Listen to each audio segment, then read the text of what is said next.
விஜய் அப்படியே எட்டி எட்டி பார்க்குறாரு. காவேரி பாரு பாரு அப்படின்னு சொல்லிட்டு அப்படியே பார்த்துட்டே இருக்காரு. அப்பெல்லாம் காய போட்டுகிட்டே இருக்காங்க. ஃபோன் அடிச்சுட்டே இருக்காரு. என்னடி இது ஃபோன் அடிச்சுட்டே இருக்கு, எடுக்காமல் இருக்க அப்படின்னு சொல்லிட்டு பாட்டி அப்படியே திட்டுறாங்க.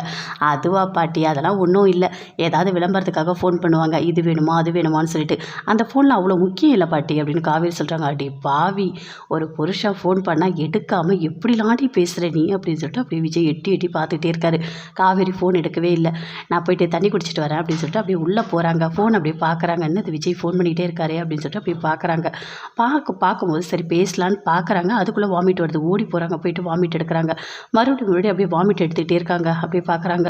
அதுக்குள்ளே விஜய் பார்க்குறாரு. என்ன இது, எல்லாரும் உள்ளே போயிட்டாங்க, யாருமே இல்லையே, எப்படியாவது காவேரி கிட்ட பேசி ஆகணுமே, என்ன பண்ணலாம் அப்படின்னு சொல்லிட்டு அப்படியே யோசிச்சுட்டு இருக்காரு. அப்படியே மாமி கிட்ட போகிறாரு. போயிட்டு இங்கே பாருங்க மாமி, எனக்கு ஒரு ஹெல்ப் பண்ணுங்க அப்படின்னு சொல்லிட்டு கேட்குறாரு.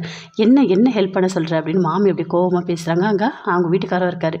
என்ன விஜய் உனக்கு வேணும் அப்படின்னு சொல்லிட்டு 2 பேரும் சேர்ந்து கேட்குறாங்க. இல்லை, நான் காவேரி கிட்ட பேசணும், எனக்கு கொஞ்சம் ஹெல்ப் பண்ணுங்க அப்படின்னு சொல்லிட்டு விஜய் சொல்கிறாரு. என்னால் அதெல்லாம் எதுவுமே பண்ணவே முடியாது. அவள் யாரையோ கல்யாணம் பண்ணியிருக்கா, அவளுக்கு கல்யாணம் ஆயிடுச்சு, நீ வேறு இப்படி பண்ணிகிட்ருக்க, எங்களை பார்த்தா உனக்கு எப்படி தெரியுது, இங்கே பாரு விஜய், நீ பண்ணுறதுலாம் சரியா இல்லை, நீ வீடை காலி பண்ணிட்டு போயிடு அப்படின்னு சொல்லிட்டு அவசரம் சொல்கிறாங்க. என்ன இப்படி பேசுகிறீங்க நீங்கள், எனக்கு காவேரி கிட்ட பேசணும் போல இருக்குது, தயவு செய்து ஹெல்ப் பண்ணுங்கள், நான் தானே அவனோட புருஷன் அப்படின்னு சொல்கிறாரு. என்னடா பேசிகிட்டு இருக்க, ஏற்கனவே அவளுக்கு கல்யாணம் ஆயிடுச்சுன்னு சொல்கிற, ஒன்றுமே புரியல, எனக்கு ஒரு மாதிரி டென்ஷனாக இருக்குது அப்படின்னு சொல்லிட்டு மாமி அப்படியே கோவமாக பேசுகிறாங்க. என்ன மாமி இப்படி பேசுகிறீங்க, அப்படிலாம் பேசாதீங்க மாமி, தயவு செய்து நான் சொல்கிறத கேளுங்க, எப்படியாவது நான் காவேரிக்கிட்ட பேசணும், ப்ளீஸ் எனக்கு ஹெல்ப் பண்ணுங்க அப்படின்னு சொல்லிட்டு விஜய் அப்படியே கெஞ்சிறாரு. சரி இரு, நான் போகிறேன் அப்படின்னு சொல்லிட்டு அப்படியே மாமி சொல்கிறாங்க. இங்கே பாருங்கள், உங்களுக்கு டவுட்டாக இருந்தால் நீங்கள் போயிட்டு காவேரியோட அம்மா கிட்ட கேளுங்க, அவங்க உங்களுக்கு எல்லா சந்தேகத்தையும் தீர்த்து வச்சுருவாங்க அப்படின்னு சொல்லிட்டு விஜய் சொல்கிறார். அப்படியா சொல்கிற, சரி நான் போய் கேட்குறேன் அப்படின்னு சொல்லிட்டு அங்கேருந்து போகிறாங்க. மாமி போன உடனே அங்கே கூப்பிட்றாங்க. காவேரி இருக்கியா அப்படின்னு சொல்லிட்டு அப்படி சுற்றி கேட்குறாங்க. அவங்க அம்மா அதுக்குள்ளேருந்து வராங்க. வாங்க வாங்க உள்ளே வாங்க அப்படின்னு சொல்லிட்டு அப்படி கூப்பிட்றாங்க. கூப்பிட்டு உட்கார வைக்கிறாங்க. அப்படியே எல்லாருமே சேர்ந்து பேசிகிட்டு இருக்காங்க. இல்லை காவேரி பார்க்கலான்னு வந்தேன். காவேரி பார்க்கலான்னு வந்தீங்களா, காவேரிக்கு ரொம்ப முடியல, ஏன் என்னாச்சு அப்படின்னு சொல்லிட்டு மாமி கேட்குறாங்க. இல்லை அவளுக்கு ஏதோ ஒத்துக்காமல் சாப்பிட்டா, வாமிட் வந்துகிட்டே இருக்க, தலை வலிக்குது, டேப்லெட் போட்டு படுத்துட்ருக்கா அப்படின்னு சாரதா சொல்கிறாங்க. ஓ அப்படியா, இல்லை சும்மா தான் வந்தேன் அப்படின்னு சொல்லிட்டு மாமி சொல்லிகிட்டே இருக்காங்க. அதுக்குள்ளே காவேரி எப்படி எழுந்து வராங்க. சொல்லுங்கள் மாமி, என்ன என்கிட்ட ஏதாவது பேசணுமா அப்படின்னு சொல்கிறாங்க. என்ன உடம்பு சரியில்லைன்னு சொன்னாங்க. ஆமாம் இப்போ பரவாயில்ல அப்படின்னு சொல்லிட்டு காவேரி சொல்லிகிட்டு இருக்காங்க. இல்லை அவங்ககிட்ட ஒன்று சொல்லணும் அப்படின்னு சொல்லிட்டு மாமி கேட்குறாங்க. எல்லாருமே அப்படியே பார்க்குறாங்க. சொல்லுங்கள் மாமி என்ன அப்படின்னு சொல்லிட்டு சாரதா எல்லாருமே அப்படியே கேட்டுட்ருக்காங்க. இல்லை காவேரிக்கு கல்யாணம் ஆயிடுச்சுன்னு சொல்கிறீங்க, காவேரிக்கு என்ன தான் நடந்தது அப்படின்னு சொல்லிட்டு எல்லாத்தையுமே கேட்குறாங்க.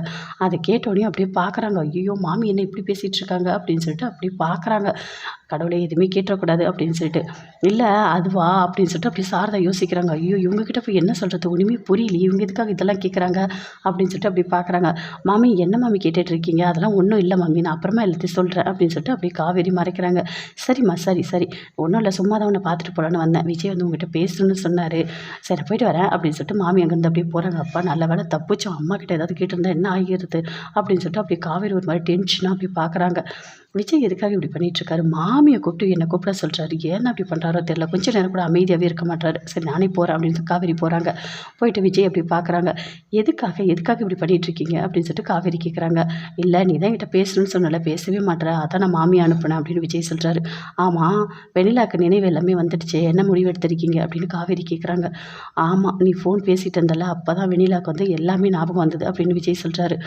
நான் வந்து நல்ல முடிவு தான் எடுத்திருக்கேன், இங்கே பாரு, நான் வெண்ணிலாவா அவங்க வீட்டுக்கு அனுப்பிடுவேன் அப்படின்னு விஜய் சொல்கிறாரு. உண்மையாவா அப்படின்னு சொல்லிட்டு காவேரி கேட்குறாங்க. அப்படியே 2 பேருமே சேர்ந்து ரொம்ப பாசமாக அப்படியே ஹேக் பண்ணிவிட்டு அப்படியே பேசிக்கிறாங்க.